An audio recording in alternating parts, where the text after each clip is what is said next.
2 a.m. An empty warehouse. Fluorescent lights buzz overhead. Rows of plastic bins stretch to the far wall. No workers, no voices, just silence. Then at the far end of the aisle, something moves. Not on wheels, not sliding on a track. Walking on 2 legs, like a person. Before we go any further, quick question. When you picture a robot, what do you see? A clunky metal arm? A box on wheels? Because what's walking toward us tonight is different. It has a torso, shoulders, 2 arms, a head. It moves exactly like a person. It stops in front of a shelf, reaches out its hand, picks up a box with its fingers, sets it down, exactly like you would. Here's the strange part. The human body is not an efficient machine design. 2 legs are unstable, hands are complicated, balance is hard to maintain. So why are Tesla, Figure AI, Agility, Apptronik, Boston Dynamics, and Chinese robotics companies all racing to build machines that look just like us? Maybe the answer is simpler than you think. Robots aren't trying to become human. They're trying to enter a world already built for humans. Let me introduce the players. This is no longer a research curiosity. It's a full industrial arms race with billions of dollars on the line. Tesla's humanoid is called Optimus. Tesla describes it as a general-purpose, bipedal, autonomous humanoid capable of performing unsafe, repetitive, or boring tasks. Tesla's plan is to deploy Optimus in its own factories first. Thousands of robots doing internal manufacturing tasks. That process is already underway. Then there's Figure AI. Their robot, Figure 02, didn't just debut in a lab. It went to work inside a real BMW factory in South Carolina. For 10 months, Figure 02 worked a 10-hour shift, Monday through Friday, inside BMW's Spartanburg plant. A real production environment. Real consequences. Monday through Friday, 10-hour shifts. Does that schedule sound familiar? Because it's the exact same one most of us deal with every week. The results were publicly announced. Figure 02 loaded over 90,000 sheet metal parts, contributed directly to the production of more than 30,000 BMW X3 vehicles. That robot walked 1.2 million steps inside the factory, about 200 miles total, on 2 legs, in an active automotive manufacturing environment, every working day. BMW's own press release confirmed it. The pilot proved humanoid robots can safely perform precise, repetitive work steps under real-world industrial production conditions. Agility Robotics makes a robot called Digit, deployed at a GXO logistics facility in Flowery Branch, Georgia. The milestone, over 100,000 totes moved. Agility called it industrial validation. Not a pilot, not a demo. Sustained high-volume throughput proving the robot delivers real, measurable return on investment. Apptronik, based in Austin, Texas. Their robot Apollo stands 5'8", weighs 160 pounds, and is designed to work directly alongside human workers in shared spaces. Mercedes-Benz invested a low double-digit million euros in Apptronik. Apollo robots are now being tested in Berlin and in Kecskemét, Hungary. Real factories, real tasks. Boston Dynamics, the company behind those viral robot videos, just launched the product version of their new electric Atlas humanoid at CES in January 2026. Atlas has 56 degrees of freedom and can lift 110 pounds. Hyundai plans to deploy Atlas at their Georgia EV manufacturing facility by 2028. We've covered the US players, but China? China is moving at a completely different speed, and it's going to affect everyone, including you. Unitree, a Chinese robotics company, released a new humanoid robot in 2025 starting at under $5,600. A year earlier, their previous model cost 3 times that. That price collapse isn't accidental. China is applying the same strategy it used for electric vehicles. Flood the market and drive production costs down fast. Agibot, backed by Tencent and BYD, is already valued at over $2 billion and is deploying nearly 100 humanoid robots at auto parts factories right now. China's government has set national targets for humanoid mass production. This isn't just private investment. The state itself is all in on building a robot economy. Hold on, before we continue. The humanoid robot industry has a serious hype problem. A lot of what you see online is marketing, not reality. Impressive videos are often edited highlight reels. Breakthrough demos are sometimes carefully staged. Let's separate what's documented from what's still aspirational. What's confirmed? Figure out who worked at BMW for 1,250 hours. Over 90,000 parts loaded.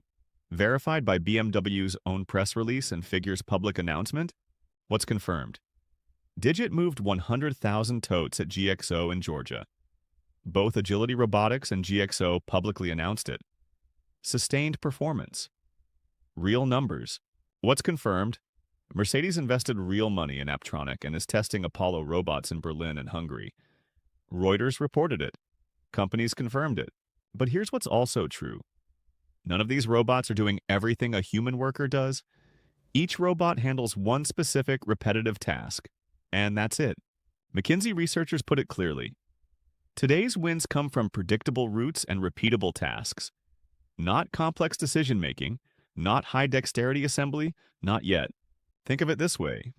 If you had one job and practiced it for 1 to 250 hours straight, you'd probably become excellent at it too.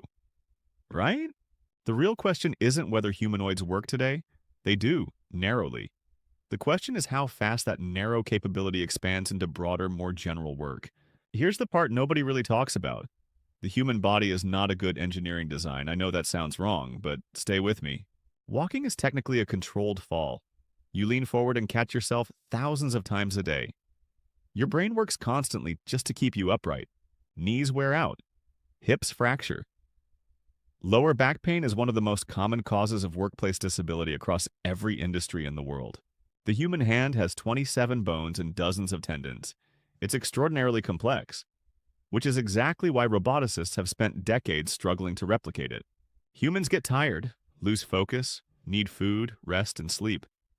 A fixed robotic arm doesn't take breaks. It doesn't have bad Mondays or distracted afternoons. So here's the real question. If the human body is this inefficient, why would any engineer copy it for a robot?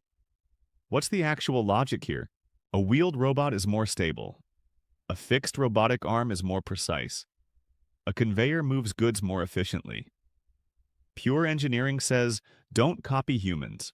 Boston Dynamics Spot, the famous four-legged robot dog, is brilliant for industrial inspections. It doesn't look human, and that's a strength, not a flaw. So why are Tesla, BMW, Mercedes, and Hyundai all betting on robots shaped like people?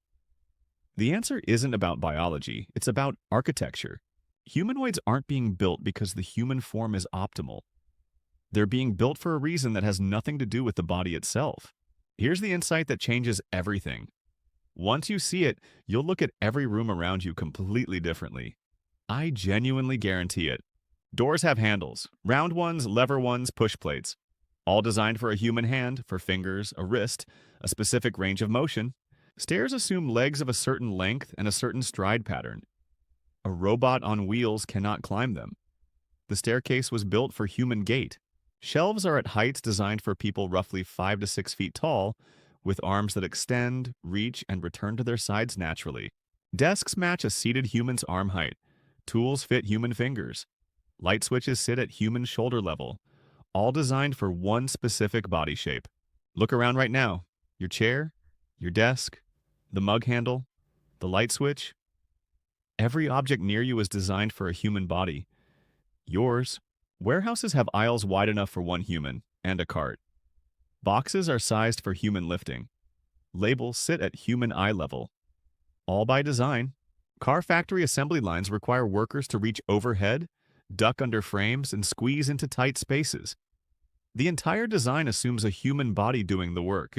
The International Federation of Robotics said it directly. Since our environment is optimized for the human body, demand for human-shaped robots is self-evident. Morgan Stanley's investment research wrote it clearly. Tools, workspaces, transportation, and daily objects are all tailored to human geometry, perception, and motion. If you want a robot to work in human spaces without rebuilding those spaces, the simplest solution is a robot that fits those spaces as is. The humanoid form isn't chosen because humans are perfect.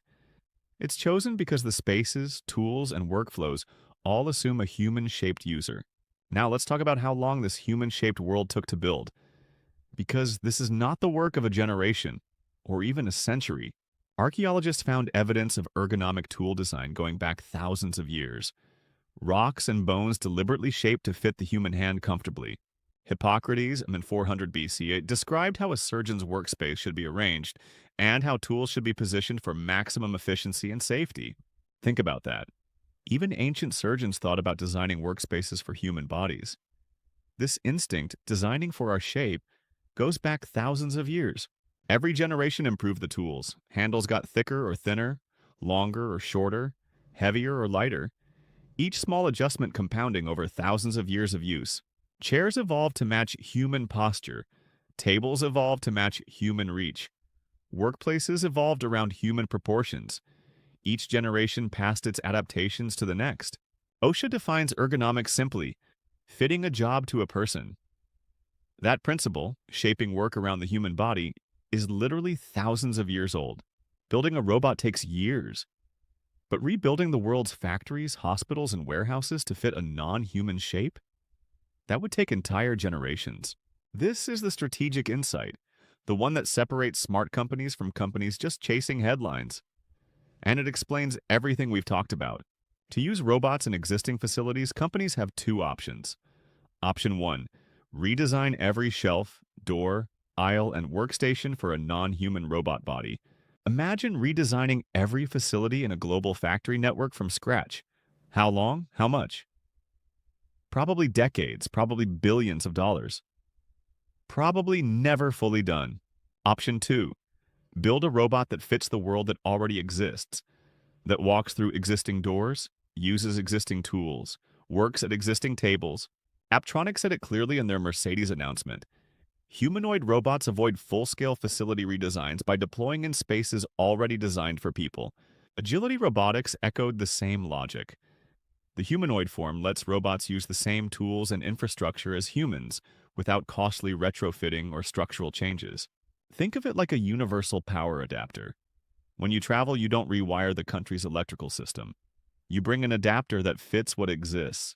A humanoid robot can walk through an existing factory door, pick up an existing tool, and work at an existing station.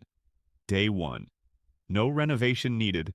Goldman Sachs projects the humanoid robot market could reach $38 billion by 2035. That number makes much more sense once you understand the infrastructure logic. Companies aren't building humanoids because the human form is the best possible machine. They're building humanoids because changing the world is expensive. Let's bring this home. Because the real question here isn't about robots. It's about us and the world we spent thousands of years constructing. Robots aren't being built in our image because the human body is perfect. They're being built in our image because our world reflects our body. Every door, every staircase, every shelf was designed, intentionally or not, as an open invitation for something shaped like us to come and do the work. The robot doesn't need to be smarter than you. It doesn't need to be stronger. It just needs to fit the same space as you do. One day, maybe not this decade, a robot might work in your space with your tools, doing your job, because your world was built for it. The human body isn't perfect. But for thousands of years, we shaped an entire world around it. And now that world is the invitation. Robots aren't trying to become human. They're trying to enter a world already built for humans. And the door was made for exactly that shape. That's a wrap for today. If this made you look at your office or your warehouse a little differently, that was exactly the point. Stay curious.